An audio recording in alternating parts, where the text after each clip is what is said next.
Hello students, welcome to my channel Online Biology Tutorials.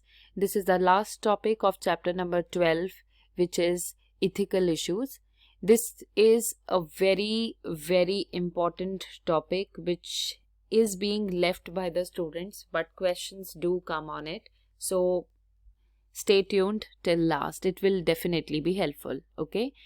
Ethical issues में हम बात करेंगे कुछ ऐसे प्रैक्टिकल्स की, कुछ ऐसे एक्सपेरिमेंट्स की which are not allowed because they are against our ethics. So हमने बायोटेक ऑलरेडी पढ़ लिया. हमने ये देखा कि क्या क्या चीज़ें पॉसिबल हैं.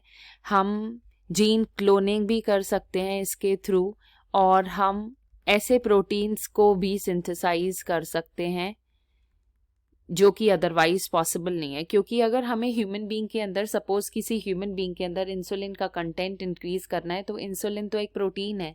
आपको उस प्रोटीन को इंक्रीज करने के लिए एक मेडिसिन देनी पड़ेगी और सारे प्रोटीन्स एम्पलीफाइड हो जाएंगे बॉडी के, which will lead to huge problem in the body, because increased proteins may cause innumerable diseases in the body. So ऐसे हम नहीं increase कर सकते. हम increase कर सकते हैं तो एक particular protein को कर सकते हैं बायोटेक के थ्रू, जो ज़्यादा सेफ है. सो आप जो भी एक्सपेरिमेंट सोचो कि ह्यूमन बीइंग के विंग्स आ जाएं या फिर मल्टीपल हैंडेड ह्यूमन बीइंग हो जाए, this is whatever manipulation you are thinking, it is not at all possible to have that experiment. because जब जो भी सोच रहे हो वो मॉरल इश्यूज के साथ कंस्ट्रेंट होना चाहिए. वो इथिक्स को, एक पर्टिकुलर रेस की जो सोच है, जो उनके ट्रेडिशन है, उनको भी वायलेट नहीं करना चाहिए. आप जितनी ब्रीडिंग प्लांट्स में कर सकते हो एक प्लांट की दूसरे प्लांट के साथ, these all crosses are not possible in the human beings because they are against ethics, right. So that is why कि बायोटेक में क्या एक्सपेरिमेंट होना है, क्या नहीं होना. इंडियन गवर्नमेंट ने एक ऑर्गेनाइजेशन बनाई जिसको हम कहते हैं GEAC. GEAC means genetic engineering approval committee. ये अप्रूवल कमिटी जो है ये चेक करेगी कि क्या आपकी वैलिडिटी है. This is very important. क्या आपकी वैलिडिटी है जेनेटिक मॉडिफाइड ऑर्गेनिजम्स के केस में, क्या सेफ्टी होगी इसमें मैनकाइंड के लिए, right? So whatever research you are planning to do, it should definitely be approved by GEAC. They will check the validity and safety of your research, and once they give a go, then only you can conduct the experiment in a particular field.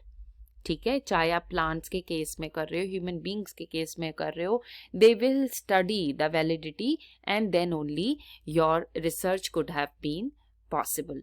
अब अगर हम बात करते हैं यहाँ पे plants की, तो राइस, टर्मरिक और नीम बेसिकली ये इंडियन वेराइटीज हैं. These all plants are the legacy of India. India is known for its rice varieties, right. अगर आप अपने सोसाइटी में या वेर एवर यू लिव, अगर आप एक दूसरे के घर के राइस चेक करो तो सबकी राइस वेराइटीज डिफरेंट होगी. सबका कुकिंग टाइम डिफरेंट होगा. एरोमा या खुशबू जो राइस बनाती हुई आती है, सबका वो डिफरेंट होगा. वाटर रिक्वायरमेंट भी सबकी डिफरेंट होगी. क्यों? क्योंकि राइस की वैरायटी अलग अलग है. अगर हम इंडिया का लिटरेचर चेक करें तो इंडिया के पास अप्रोक्सीमेटली 2 लाख वैरायटीज हैं राइस की. दैट मीन्स ये हमारे लिए अच्छी बात है जो कि अदर कंट्रीज के पास नहीं है. बासमती राइस की अगर हम बात करें तो ह्यूमन इंडियन पॉपुलेशन में 27 डॉक्यूमेंटेड वेराइटीज हैं. मतलब लिखा हुआ है कि ये वेराइटीज इंडिया की ही है because of their special aroma, taste etcetera.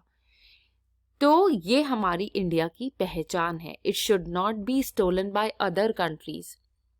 1997 में एक यूएस की ऑर्गेनाइजेशन थी जिसका नाम था US patent and trademark office. US Patent and Trademark Office is an organization of US, United States, जो कि दूसरी ऑर्गेनाइजेशन को पेटेंट्स डिस्ट्रीब्यूट करती है. अब पेटेंट क्या होता है? मान लीजिए कोई चीज इंडिया में डिस्कवर हुई, मैंने आज कोई चीज डिस्कवर करी, तो मैं पेटेंट ऑफिस बेंगलोर जाके ये चेक करवाऊंगी, वो लोग मेरी फाइंडिंग को चेक करेंगे. Has anything been done earlier in this respect? क्या पहले ऐसा कुछ हुआ है? अगर नहीं हुआ तो वो मुझे एक राइट दे देंगे. दैट मीन्स ये मेरे नाम पे पेटेंट हो गया, कॉपीराइट हो गया. Now nobody can work on this. इसी तरीके से हर कंट्री का एक अपनी ऑर्गेनाइजेशन होती है जो पेटेंट्स डिस्ट्रीब्यूट करती है. 1997 में जो यूएस की ये ऑर्गेनाइजेशन थी, इसने एक और अमेरिकन ऑर्गेनाइजेशन को पेटेंट दिया. और इस अमेरिकन ऑर्गेनाइजेशन को पेटेंट इसलिए दिया था क्योंकि अमेरिकन ऑर्गेनाइजेशन ने ये दावा करा था कि हमने एक राइस की वैरायटी बनाई है.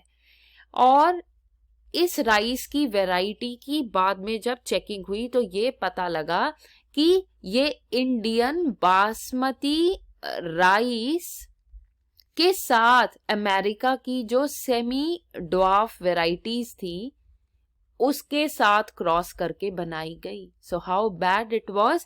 ये न्यू वैरायटी कैसे बनाई गई? इंडिया की बासमती राइस को यूज करके. दैट मीन्स इसमें जो नई वैरायटी आई ये यूएस में, इसमें जीनोम दैट मीन्स कहाँ का था? इंडिया का था. That means somebody has stolen our rice and they have grown there and then they have done the breeding between this rice and the semi dwarf variety. जब हम इस process से किसी भी लिविंग रिसोर्स को ले जाके क्रॉसिंग करके उसका नंबर बढ़ा लेते हैं, चोरी कर लेते हैं, इसको हम कहते हैं बायो पायरेसी. बायो मतलब लिविंग रिसोर्सेज की जब आप चोरी करते हैं इसको हम कहते हैं बायो पायरेसी. ऐसा ही टर्मरिक और नीम के केस में भी हुआ. राइट.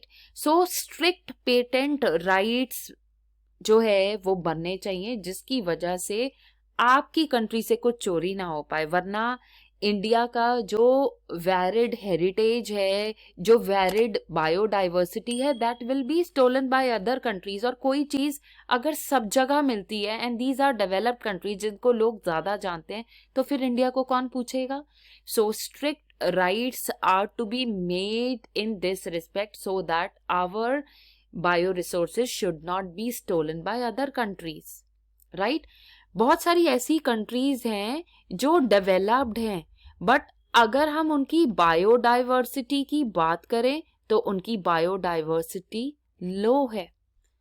अब India is among the developing countries but हमारी बायोडाइवर्सिटी बहुत हाई है. तो अगर यूएस हमसे कोई चीज चोरी से ले जाता है, बायो पायरेसी अडॉप्ट करके कोई चीज ले लेता है, तो उनकी कंट्रीज में बेटर फैसिलिटीज हैं to make quick varieties in short span of time because they are advanced in technology in compared to us. So, keeping all these things in mind, Indian Parliament has made second amendment. This is important to learn. Second amendment has been made in the Indian Patents Bill. Indian Patents Bill means a second change has been made in a law that deals with the patents, and the name of the bill is Indian Patents Bill, which works in emergency situation. कि अगर किसी ने एकदम से कुछ चोरी कर लिया और पता लगे तो लॉ है कि इमीडिएट स्टेप्स उठाए जाएंगे. राइट. अगर हम बात कर रहे हैं अपनी कंट्री में होने वाले एक्सपेरिमेंट्स की, तो हम बेटरमेंट करते हैं अपनी कंट्री का ताकि हमारी कंट्री की इकोनॉमिकल ग्रोथ अच्छी हो. अगर हमसे कोई बायो पायरेसी करके चीजें ही ले जाएगा तो they will become richer, not we. because they are more known on the globe than we people are, because we are among developing countries and they are already developed. I hope this topic has been clear to you, and we, by the completion of this video, have come to an end of this chapter. Please don't forget to subscribe to my channel and do share it with your friends. Wish you happy learning. Thank you.